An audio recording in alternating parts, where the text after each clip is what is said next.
పేరు గజలక్ష్మి, ముసలమడుగు. ఒంటరి ఏనుగు డైలీ వస్తూ ఉంది. వచ్చి అన్ని డోర్లంతా ఇచ్చేసింది. మేము ఇక్కడే కాపురం కూడా ఉన్నాము. భయపడి ఊర్లోకి కూడా వెళ్ళిపోయినాము. ఇంట్లో ధాన్యం అదంతా పెట్టుకొని ఉన్నాము.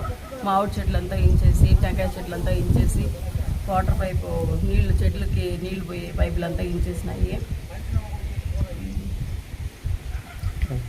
ధ్వంసం చేసి వెళ్ళిపోయింది ఏనుగు. దాని ప్రభుత్వం ఎవరు చూస్తలేదు. కొంగి ఏనుగులు అనేసి పట్టుకొచ్చినారు దాన్ని.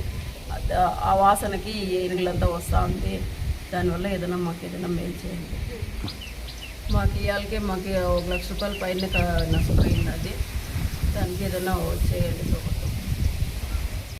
నా పేరు వెంకటేశ్, మాది ముసలిమడుగు. అప్పు చేసి తోట నాటినాం, చెరుకు తోట. 1.5 ఎకరా తోట వేసినాము. నైట్ ఫుల్గా వస్తూనే ఉన్నాయి ఏనుగులు. ఆ ఒంటేనుగు అయితే ఇప్పుడు మనుషులు కూడా తరంత నైట్ అది నైట్ కూడా తోలినాము. నిన్న నైట్ తోలినాము. వాళ్ళు ఫారెస్ట్ వాళ్ళు వస్తారు వీడికి. వాళ్ళు వచ్చినా కూడా కట్ట మీద కూర్చుంటారు అంతే. వాళ్ళు వచ్చి తోలరు. వాళ్ళు అప్పు చేసినాము. ఈ పంటకు మేము అప్పు చేసి పెట్టినాము. ఇంకా మా అప్పులు కూడా కట్టనకాల మేము. ఆ ఏనుగు నైట్ అంతా వస్తూనే ఉంది. దీన్ని దయచేసి ప్రభుత్వం పట్టించుకొని మమ్మల్ని కొంచెం ఆదరించండి. వీడియో ఉందమ్మా, వీడియో వాళ్ళ దగ్గర ఉండదు.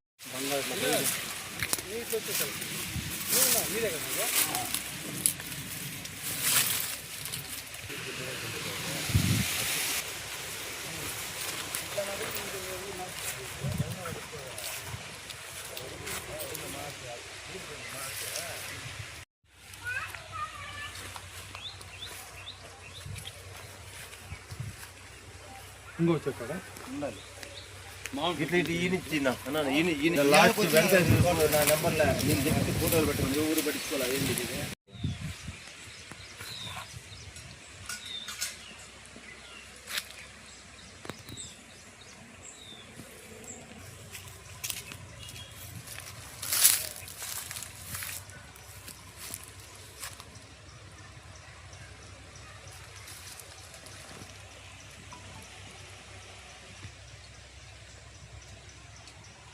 ఇప్పుడు అయిండేది ఇది. మీకంతా ఎవరు రెస్పాన్సిబిలిటీ చూడు. 3వ తడవ మొత్తం కూసాల గురించి గబ్బట్టి చేసుకోండి.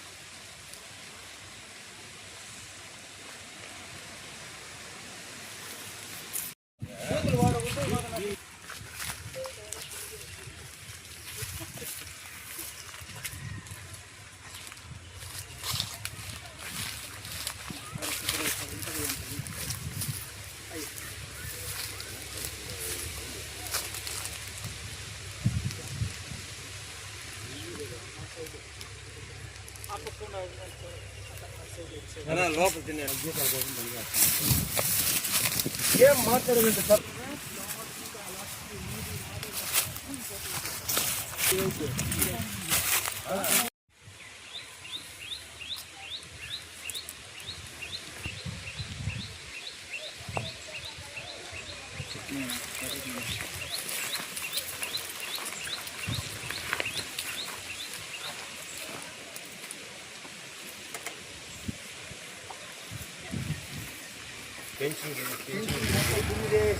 కిటికీ తోట కూడా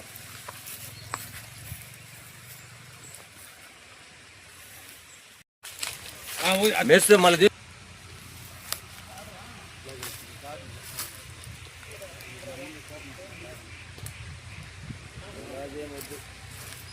అదంతా పెట్టుకోకూడదు. కూడా అధికారులు రెస్పాన్స్ లేదు అని చెప్తాను.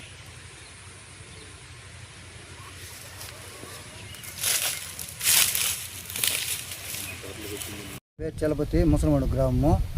ఈ మాతో నిన్నటి రేయి వచ్చి ఒంటరి ఏనుగు వచ్చి ఇల్లుని ధ్వంసం చేసి వడ్లు ఉంటే ఇంట్లో వడ్లు ట్రై చేసింది తినేకి. అది అందలేదు. మళ్ళీ పోయిందేనో పైపు మేము ఇంచేసి టెంకాయ చెట్లంతా ఇంచేసి అంతా చాలా నష్టం చేసింది. మెస్తో కూడా ఇంచేసింది. మొత్తం కూసాలంతా కదిలిచ్చి ఇచ్చేసింది. మళ్ళీ చెరుకు తోట కూడా అది నీళ్ళు కూడా కట్టకుండా వదిలేసినాము. వాటి వల్ల ఇబ్బంది వస్తూ ఉంది అనేసి అవి తినేస్తాయనేసి మేము నీళ్ళు కూడా కట్టకుండా వదిలేసినాము. దాన్ని దయచేసి వాళ్ళు దానివల్ల రెస్పాన్సిబిలిటీ తీసుకొని దాన్ని ఏదైనా పట్టే ఏర్పాటు చేస్తే మాకు బాగుంటుంది, ఇంకా ఉండే రైతులకి అందరికీ బాగుంటుంది. దాన్ని దయచేసి వీళ్ళు పెద్దవాళ్ళు రేంజర్ గారు వాళ్ళంతా కొంచెము దాని మీద చర్య తీసుకొని ఏనుగుని పట్టి ఏర్పాటు చేయాలని. మళ్ళీ ఇంకో విషయం ఏమిటంటే సోలార్ అక్కడి నుంచి మొత్తము చెత్తమెండలాగా వేస్తే యా రైతుకి ఇబ్బంది ఉండదు, ఏమి ఒక రైతులంతా బాగుంటారని నా విన్నపము నేను విన్నపించుకుంటున్నాను. నాకు ఆ ఇల్లు, ఆ పైపులు, ఆ చెట్లు మొత్తము, ఇక్కడ మెస్సు, చిరుదోట, ఈ రాజపుస్తాలు మొత్తము నాకు 1 లక్ష రూపాయల దాకా నష్టం చేసిందని నేను ఇది చేసుకుంటున్నాను. దయచేసి ప్రభుత్వం వాళ్ళకి నాకు సహాయం చేయాలని నేను కోరుకుంటున్నాను.